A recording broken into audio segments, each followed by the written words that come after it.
Dear student, आप सभी का एक बार फिर स्वागत करते हैं अपने इस यूट्यूब चैनल पे। आज के इस वीडियो में लोग क्लास 10 सामाजिक विज्ञान का 2024 का जो सेट नंबर 6 चल रहा था उसका लेक्चर नंबर 2 करने वाले हैं। इसके पीछे मैंने इसका एक लेक्चर दे चुका है जिसमें हमने 20 मोस्ट वांटेड कवि प्रश्न को कवर कर लिया था। जो जो प्रश्न इंपोर्टेंट है, वेरी वेरी मोस्ट इंपोर्टेंट है 2025 एग्जाम के लिए, मैंने उस प्रश्न के आगे मोस्ट इंपोर्टेंट लिख दिया है ताकि आपको 2025 एग्जाम में उन प्रश्नों को ज्यादा से ज्यादा फोकस करना है। यदि आपने बस इतना कर लिया तो आपका 2025 एग्जाम में 95 प्लस स्कोर होने को मिल सकता है। यदि आपका सपना है कि 95 प्लस स्कोर करे अभी से, इसी मंथ से पढ़ के, तो आपको कुछ नहीं करना है, बस मेरा एक बात मान लीजिए बाबू, 95 प्लस स्कोर हो जाएगा। 2024 के जितने भी सेट हैं, सर कितने सेट हैं बाबू? 7 सेट हैं। कितने सेट हैं? 7 सेट हैं, ठीक है। जिसमें से मैंने ऑलरेडी 5 सेट को करा दिया है। हर एक प्रश्न का उत्तर मैंने अपने हाथों से लिख कर दिया है और एकदम आसान लैंग्वेज में लिखा है ताकि आपको याद करने में कोई भी दिक्कत न हो। तो उन वीडियो को जाकर आप जरूर देख लीजिए। वो वीडियो कहाँ मिलेंगे? चैनल के प्लेलिस्ट में जाइए, वहां पर सामाजिक विज्ञान का अंशाल्ब सेट करके आपका एक प्लेलिस्ट बना हुआ है, उसमें सभी वीडियो सेट 1 से लगाई सेट 5 तक सभी वीडियो एकदम क्रम से पढ़े हुए हैं। एक एक वीडियो को देखिए, प्रश्न को लिखिए और याद कर लीजिए, ठीक है। आपने उन प्रश्नों को एक बार पढ़ लिया तो याद हो जाएगा, इतना आसान लैंग्वेज मैंने लिखा है, ठीक है। तो चलिए वीडियो को स्टार्ट करते हैं। और वीडियो को स्टार्ट करने से पहले यदि आप हमारे चैनल पर पहली बार आए हैं तो चैनल को सब्सक्राइब कीजिएगा, वीडियो को लाइक और शेयर जरूर कीजिएगा। आपके लिए हर एक प्रश्न लिख कर लेकर आता हूँ तो बहुत ज्यादा मेहनत लगता है, तो उस मेहनत का बस आपको एक ही काम कर देना बाबू, चैनल को सब्सक्राइब और दोस्तों में शेयर जरूर करना है, ठीक है।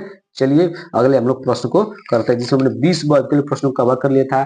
इस वीडियो हम लोग क्या करेंगे, खंड ब को स्टार्ट करेंगे। खंड ब में कितने प्रश्न है? टोटल 4 प्रश्न है, ठीक है। बाकी इन सभी प्रश्न में एक एक अथवा करके दिया है, ठीक है। लेकिन इनमें से जो इंपोर्टेंट आपके लिए होगा 2025 एग्जाम के लिए, मैं उसी को करा दूंगा। बस आपको मैं जितना करा दे रहा हूँ उतना ही करके एग्जाम में जाइए, एक भी नंबर आपका नहीं कटेगा, ठीक है।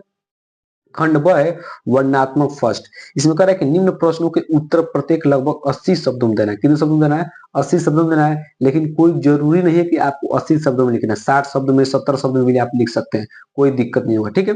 तो पहला प्रश्न क्या है कि फ्रांस की क्रांति के 4 कारण लिखिए। मोस्ट वांटेड क्वेश्चन है फ्रांस की क्रांति, आप इसको जरूर से जरूर तैयार कर लीजिएगा 2025 एग्जाम के लिए।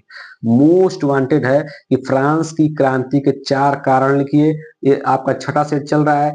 छठा सेट तक आने से पहले ऑलरेडी 5 सेट हो चुका है, जिसमें एक प्रश्न कम से कम 2 से 3 बार आ चुका है कि फ्रांस की क्रांति के 4 कारण लिखिए।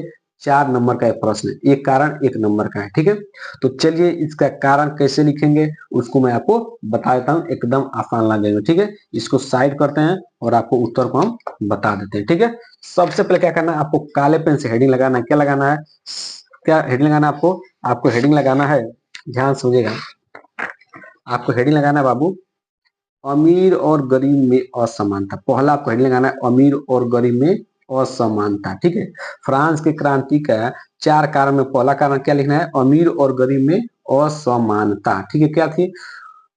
फ्रांसीसी समाज 3 वर्गों में बटा था। जो आपका फ्रांसीसी समाज था वो 3 वर्गों में बटा था। पहला पादरी, कुलीन वर्ग और आम लोग। जो आपका फ्रांसीसी समाज था, ठीक है, वो 3 वर्गों में बटा था, पादरी, कुलीन वर्ग और आम लोग, ठीक है। पहले 2 वर्गों को जन्म से ही विशेषाधिकार मिलते थे। पहले जो 2 वर्ग थे, कौन कौन? पादरी और कुलीन, इनको जन्म से ही, जब जब इनका जन्म हुआ तभी से इनको विशेष अधिकार मिलते थे, ठीक है। और उन्हें करों से छूट मिलती थी, और इन्हें कर कर जो देना पड़ता था उसमें क्या मिलता था? छूट मिलता था, ठीक है। वही आम लोगों को करों का भुगतान करना पड़ता था। वही जो आम लोग थे, हम लोग थे, उसमें क्या करना पड़ता? हम लोगों को करों का भुगतान करना पड़ता था। लेकिन जो पादरी और कुलीन वर्ग थे, इनको करों का भुगतान नहीं करना पड़ता था, ठीक है। तो ये आपका पहला कारण हो गया, 1 नंबर आपका फिक्स हो गया, ठीक है। एकदम आसान है, एक बार पढ़ेंगे याद हो जाएगा। दूसरा क्या है? भारी करों से थकान। दूसरा हेडिंग क्या लगाना है? भारी करों से थकान, ठीक है। इसमें क्या लिखना है आपको? इसमें लिखना है कि फ्रांसीसी लोग भारी करों से थक चुके थे। जो फ्रांसीसी लोग थे वो क्या किए थे बाबू? क्या हुए थे? वो थक चुके थे। किससे बाबू? करों को भरते भरते क्या हुए? थक चुके थे, ठीक है।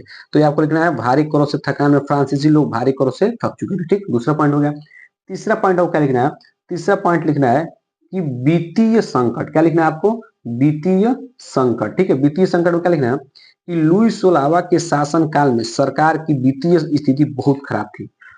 ये आपको याद रखना है कि जो लुई सोलहवां था वो, जो आपके लुई सोलहवां थे, ये क्या था वो, जिस शासन काल में थे, मतलब जिस समय इनका शासन काल था उस समय में क्या था, जो फ्रांस की जो स्थिति थी बहुत खराब थी। ठीक है, तो आपको इसमें लिखना है कि वित्तीय संकट क्या थी, खराब थी। किसकी स्थिति में, लुई सोलहवां के। ठीक है, तो लुई सोलहवां के शासन काल में सरकार की वित्तीय स्थिति बहुत खराब थी। तीसरा पॉइंट हो गया। चौथा पॉइंट क्या लिखना है, चौथा पॉइंट लिखना है फसल की विफलता। फसल की विफलता आपको हेडिंग लगाना है। ठीक है, चौथा पॉइंट लिखना है कि कृषि का घरेलू उत्पादन में करीब 75% हिस्सा था। जो फ्रांस था उसमें जो कृषि का घरेलू उत्पादन था उसमें करीब 75% हिस्सा किसका था, आपका किसका था, घरेलू उत्पाद का था। ठीक है, पुरानी उत्पादन विधियों के कारण खेती श्रम गहन थी और फसलें रोगों के प्रति संवेदनशील थी। ठीक, तो जो पुरानी उत्पादन विधियों के कारण जो खेती श्रम थी, गहन थी और फसल रोगों के प्रति संवेदनशील थी। ये आपका रहे 4 पॉइंट। बस आपको ये 4 पॉइंट लिखना है और आपको 4 नंबर मिल जाएंगे। ठीक है, तो आशा करते हैं कि आपको पहला प्रश्न एकदम अच्छे समझ में आ गया होगा, कोई दिक्कत नहीं हुआ होगा। ठीक है, तो आप इसके स्क्रीनशॉट ले लीजिए और अपने कॉपी पर लिख लीजिएगा। ठीक है, चलिए इस तरह हम लोग अगले प्रश्न को करते हैं। अगला प्रश्न देखिए आप लोग। अगला प्रश्न क्या है, अगला प्रश्न है बाबू, इसमें अथवा में से अथवा नहीं करना। ठीक है, किसी एक को ही करना है। ठीक है, दोनों मत करिएगा कि दोनों नंबर मिल जाएगा, ऐसा नहीं, किसी एक पर ही नंबर मिलेगा। ठीक है, टाइम वेस्ट नहीं करना अपना। ठीक है, चलिए दूसरा प्रश्न है कि संघवाद का क्या तात्पर्य, मोस्ट वांटेड कुछ संघवाद। संघवाद अपने आप में इंपोर्टेंट टॉपिक है, इसको जरूर तैयार कर लीजिएगा।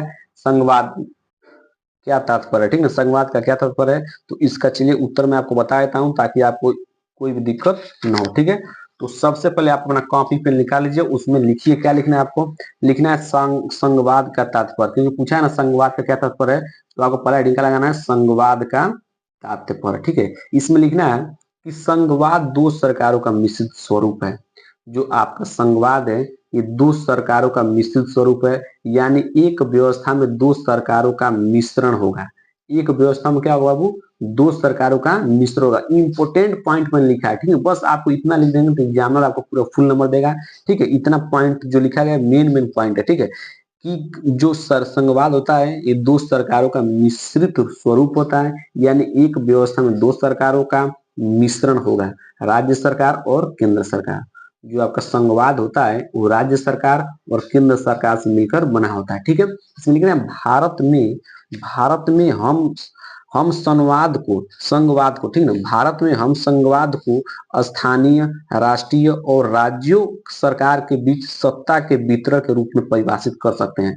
कह रहा है कि जो भारत में हम संघवाद को, जो भारत में संघवाद है उसको हम स्थानीय, राष्ट्रीय और राज्यों सरकारों के बीच सत्ता के वितरण के रूप में परिभाषित कर सकते हैं।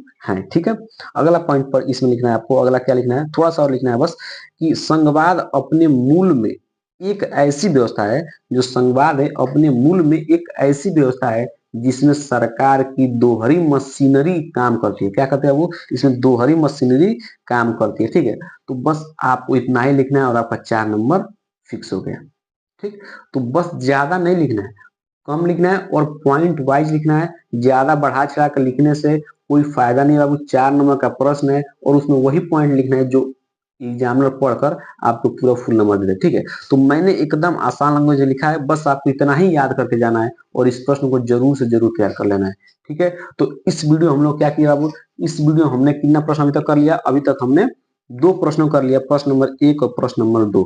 दोनों प्रश्न मोस्ट वांटेड प्रश्न, मैं पहले ही बोल रहा हूँ 2025 के लिए मोस्ट वांटेड प्रश्न है। ठीक है, तो बाकी जो अगला प्रश्न है, तीसरा और चौथा प्रश्न, इसको हम लोग अगले वीडियो में कवर कर लेंगे। ठीक है, एक एक प्रश्न को खोजने में लिखने में टाइम लगता है, इसीलिए मैं तीसरा और चौथा प्रश्न को अगले वीडियो में कवर करा दूंगा। दोनों प्रश्न कैसे लगे कमेंट बॉक्स में जरूर बताना है, कमेंट एक जरूर करना बाबू। यदि आप कमेंट करेंगे तभी मैं इन सभी सेटों को आगे भी सॉल्व कराऊंगा। ठीक है, तो आपको कमेंट कर देना है कि वीडियो कैसे लगा। ठीक है, चलिए मिलते हैं।